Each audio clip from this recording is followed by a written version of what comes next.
Welcome back. Payel story ভ্লগে তোমাদের সবাইকে স্বাগত। আশা করি তোমরা সবাই ভালো আছো। আজকে বুধবার, প্রায় বেলা 1টা মতো বাজে। আজ সকাল সকালই মাউন্ট আবুতে আরো কয়েকটা জায়গা ঘুরেছি। তার মধ্যে একটা ছিল ইউনিভার্সাল পিস হল, ব্রহ্মকুমারীতে মেন হেডকোয়ার্টার। আর ওখানে পরিবেশটা এত সুন্দর, তবে একটাই শর্ত, পুরোপুরি ফোন বর্জিত। সেই মতো সবকটা ফোনই গাড়িতে রাখা ছিল। পরে অবশ্য একবার ঘুরে গেছিলাম বটে, ওই কতগুলো ছবি তুলেছি। আর ভেতরে সে তো কোনোভাবেই ফোন এলাও না।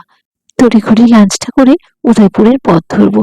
সেই মতো দেখি যা পাওয়া গেছে চটজলদি খেয়ে নি চলো। এই হোটেলের লোকেশনটা কিন্তু ভারী সুন্দর।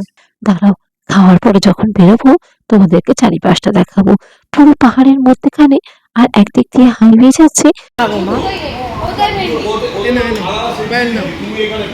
এখানে অল্প একটু দিয়ে দাও, শুনছো? ব্যাস ব্যাস ব্যাস, ওদেরকে দাও, বাচ্চাদেরকে দাও। আমি এখান থেকে নিচ্ছি।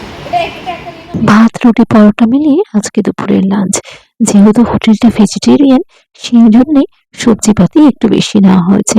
যেমন ডাল ফ্রাই, একটা অদ্ভুত সুন্দর ভেন্ডির তরকারি, আর সেই সঙ্গে খানিকটা জিরা আলু। এই জিরা আলুর রেসিপিটা অদ্ভুত সুন্দর খেতে, আর সেই মতো টেস্টি।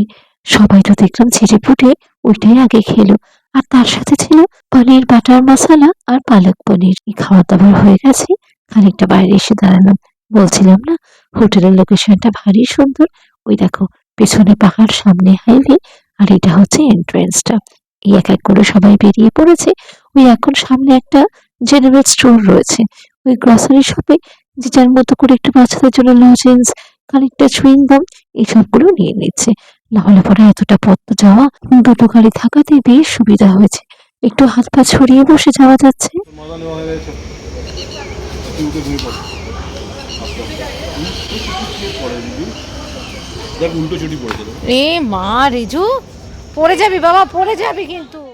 হিরোকে যা নিতে বলেছিলাম সেই লিস্ট এখন প্রায় দ্বিগুণ হয়ে দাঁড়িয়েছে। তবে কি বলতো, এতটা পথ তো যেতে হবে। বাচ্চাদের যদি একটুখানি পছন্দসই খাবার দাবার না কিনে নি, ওরাই বা কি করে গাড়িতে বসে থাকে। আর সত্যি, শুকনো মুখে এতটা পথ যাওয়া যায় না গো। অন্তত আমি তো পারবোই না। রাস্তাঘাটটা কি সুন্দর না! পুরোটাই কিন্তু পাহাড় কেটে কেটে রাস্তা বানানো। আর সত্যি, এই হাইওয়েটা দেখে মনে হচ্ছে যেন পুরো ফরেনে এসে পড়েছি। জানি না তোমরা ক্যামেরায় কতটা বুঝতে পারছো, তবে জায়গাটা অদ্ভুত সুন্দর। এই দেখো, আরেকটা টানেল আসছে, তবে এটা একটু বেশি বড়। আগেরটা যেমন ছিল, ঢুকিয়ে বেরিয়ে পড়লাম, এটা বেশ খানিকটা যেতে হলো। এতটা পথ আসা, ড্রাইভার সাহেব কিন্তু ঠিক টুকটুক করে একটু আধটু গল্প করার ফাঁকে ফাঁকে জায়গাগুলোর কি চারিত্রিক বৈশিষ্ট্য বা কিভাবে তৈরি হয়েছে, এইসব জিনিসগুলো কিন্তু খুব সুন্দরভাবে বর্ণনা করেছে। তবে বারে বারে একটা কথাই বলছিলেন, সময় সুযোগ করে কিন্তু একবার বর্ষাকালে এসে ঘুরে যেতে। সেই সময় নাকি এখানের প্রাকৃতিক সৌন্দর্য অতি অন্যরকম। যাকে দেখি যদি হয়। এই টোল প্লাজাটা ক্রস করলে মোটামুটি উদয়পুরের চত্বরে ঢুকে পড়লাম। তবে শহরে পৌঁছাতে এখনো বেশ খানিকক্ষণ দেরি। এখনো পথ অতিক্রম করতে হবে। হাইওয়েটা কি ভীষণ চওড়া না! আর তার সঙ্গে তেমন পরিষ্কার। আশেপাশে গাছপালাগুলো দেখো, কি দারুণ ওয়েল মেনটেন্ড। দূরে পাহাড়টা কি ভারী ভালো লাগছে না দেখতে! আর এরকম পাহাড়ের মধ্যে রাস্তা ধরে যাওয়া, এর অভিজ্ঞতাটা সম্পূর্ণ অন্যরকম গো। বেশ কয়েক বছর আগে উটিতে গেছিলাম, তবে সেখানের প্রাকৃতিক দৃশ্য একদম অন্যরকম। ওই নীলগিরি পাহাড়ে উঠেছিলাম। উটিতে আমরা একটা সুন্দর রিসর্টে ছিলাম। সেই সময় ধরে এত ক্যামেরা বন্দি করার কথা মাথায় আসেনি। যাকে, আবার যদি কোনোদিনও যাই, নিশ্চয় তোমাদেরকে ঘুরিয়ে ফিরিয়ে যতটা পারবো দেখাবো। আমার ভাই তো ব্যাঙ্গালোরে থাকে, তবে সেবার ব্যাঙ্গালোর থেকে একটা গাড়ি বুক করা হয়েছিল, সেটা ধরেই আমরা উঠে গেছিলাম। আর তামিলনাড়ুর যে হাইওয়ে দিয়ে যাওয়া, সে অদ্ভুত সুন্দর, জানো তো। এখনো চোখ বন্ধ করলে যেন ওই দৃশ্যগুলো চোখের সামনে আসে। তবে এই পাহাড়ি অঞ্চলের থেকে কিন্তু রাস্তাঘাটগুলো সম্পূর্ণরূপে আলাদা ছিল। আসলে ওটা তো সমতল ভূমি। এই বোর্ডে লেখা রয়েছে ওয়েলকাম টু উদয়পুর। ওই দূরে দেখো না, কি সুন্দর পাহাড় দেখা যাচ্ছে। আর সেই সঙ্গে কিন্তু পুরো শহরটাই সবুজে মোড়া। মূর্তিগুলো কি সুন্দরভাবে দোকানের সামনে সাজিয়ে রাখা রয়েছে। নিপুণ দক্ষতার সঙ্গে যে করা, সে এক ঝলক দেখলে পরেই বোঝা যাচ্ছে। সত্যি অসাধারণ শহরটা। বাড়ি ঘরগুলো বেশ অন্যরকম, মানে স্ট্রাকচার গুলো একটু আলাদা। রাস্তাটা কি ভারী সুন্দর লাগছে দেখতে বলো। কাছাকাছি একটা ওয়্যাক্স মিউজিয়াম আছে, সেখানেই যাচ্ছি। বাড়ি ঘরগুলো দেখেছো, বেশ অন্যরকম, খানিকটা মহল মহল টাইপের।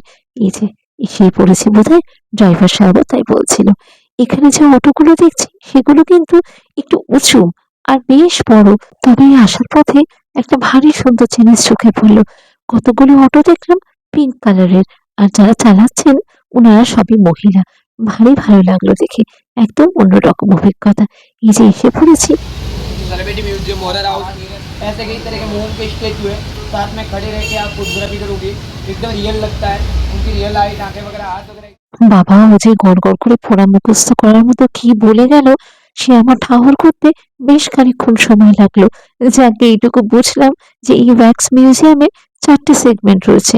একটা তো যেখানে ওয়্যাক্স স্ট্যাচু গুলো রয়েছে, একটা হচ্ছে ইনফিনিটি ক্লাস মানে মেজ বা ভুলভুলাইয়ার মতো, আর একটা হচ্ছে ভূতের রাজ্য, আর সেই সঙ্গে রয়েছে 9D সিনেমা। বাচ্চাদের অবশ্য ওই 9D সিনেমা ঘরেও যাওয়ার ইচ্ছা, সেই সঙ্গে ভূতের রাজ্য, সব কটাতেই ওরা যাক। আমরা বড়রা এই স্ট্যাচু মিউজিয়ামে শুধু যাব। টিকিটের দামও অনেকটা গো, সেই মতো বাচ্চারা একটু আনন্দ করুক। আমরা 3জন এইখানেই ঘোরাঘুরি করি। দেখেছো, ঢুকতেই স্পাইডারম্যানের মূর্তি। ও মা, রিঝু আবার তন্নিকে দেখে খানিকটা হাত নাড়িয়ে দাঁড়ালো। দাঁড়াও, ওদের 3জনকে ডাকি, বুড়ি এখানে একটা সুন্দর ফটো তুলতে। এই যে খুব সুন্দরভাবে দাঁড়িয়েছে 3জনে, একটা ফটো তুলে দিলাম। এগুলোই তো বেশ সুন্দর স্মৃতি হয়ে থাকবে সারা জীবনের জন্য। হীরক দ্বারা একটা ছোট্ট করে সুন্দর ফটো তুলে দিই। আমিও তুলবো অবশ্যই, তবে আগে ঘুরে একটু দেখে আসি রানী পদ্মাবতীর মূর্তি। চিত্তরগড়ের রানী ছিলেন উনি। আমারও দু একটা জিনিস জানার ছিল, কিন্তু সে এমন কড়কড় করে পড়া মুখস্থ বলছে, আমি যে তাকে একটু থামিয়ে কিছু জিজ্ঞেস করব সে আর সুযোগই করে উঠতে পারছি না। যাকে চলো, মহারানা প্রতাপের কোর্ট রুমটা একবার দেখে আসি। তবে এইটুকু যা বুঝলাম, মহারানা প্রতাপ কিন্তু খুব সাহসী বীর যোদ্ধা ছিলেন, এবং এইটি হচ্ছে ওনার কোর্ট রুম বা ওনার সামরিক সঙ্গী সাথী। বাবা কি রিয়েলিস্টিক না, স্পেশালি মহারানা প্রতাপের মূর্তিটা, স্ট্রাকচার গুলো যে কি দিয়ে তৈরি, একটু হাত দিয়ে দেখতে পারলে পরে বুঝতে পারতাম। বাবা চারিদিকে যা ক্যামেরা। দাঁড়াও, এখানে একটু সুযোগ রয়েছে, একটু টাচ করে দেখি তো জিনিসটা কি। আচ্ছা, এটা হচ্ছে রেজিন মেটেরিয়াল, জানো তো। বলছে হয়তো ওয়্যাক্স, কিন্তু জিনিসটা কিন্তু দেখলাম পুরোটাই রেজিনের। চলো দেখি পাশে কে কি আছে বা কে কে দাঁড়িয়ে রয়েছে। মিস্টার বিন। রায়রিসি ধন্যে কোন দিকে গেল কে জানে, নাহলে পরে বলতাম এখানে একটু সুন্দর করে দাঁড়িয়ে একটা ফটো তুলে নেওয়ার জন্য। বালা সাহেব ঠাকুরের মূর্তি। ও মা, এই তো ডোরেমন, নোবিতা, শিজুকা, জিয়ান। রায় জানো তো ছোটবেলায় কার্টুনটা এত দেখতো আর খুব ভালোবাসতো। সেই সঙ্গে থেকে থেকে আমিও খানিকটা চোখ রাখতাম। আর তারপরে যে রীতি বড় হলো, ও দেখতাম টুকটুক করে বেশ সেটাই দেখতো। কি সুন্দর পোজ দিয়ে 3জনে ফটো তুললো। চলো দেখি ওদিকটা একবার ঘুরে দেখে আসি আর কি কি রয়েছে। তবে রিজু কিন্তু জনসেনার স্ট্রাকচার দেখে বেশ উত্তেজিত, খুব আনন্দ পেয়েছে। এটা বলছিল নাকি ক্যাটরিনা কেফের মূর্তি, কি জানি বাবা।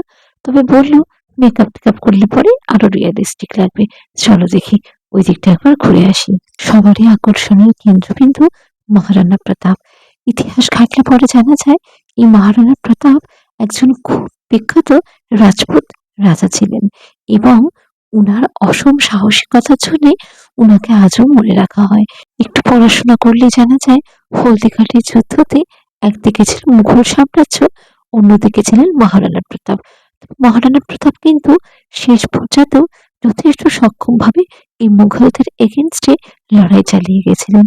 যাই হোক, চলো ইতিহাসের পাতায় ফিরে গেলে তো ভালোই লাগে।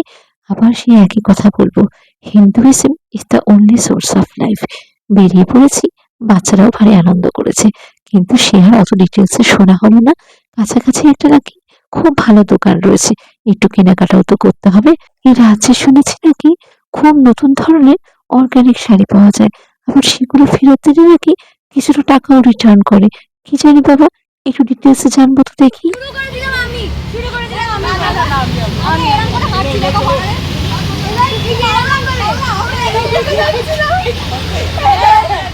ভুতুর ভয় পেয়ে মিরর মেজে 3বার এন্ট্রি দিয়ে আমরা বারবার এক্সিট করেছি 3বার। তো ওই আঙ্কেলটা বলে ভেতরে যা, ততক্ষণ এক্সিট, আমি আবার এক্সিটটা চিনলাম, আমি 3বার এন্ট্রি দিয়ে বেরিয়ে আবার ওদেরকে এক্সিট দেখিয়েছি।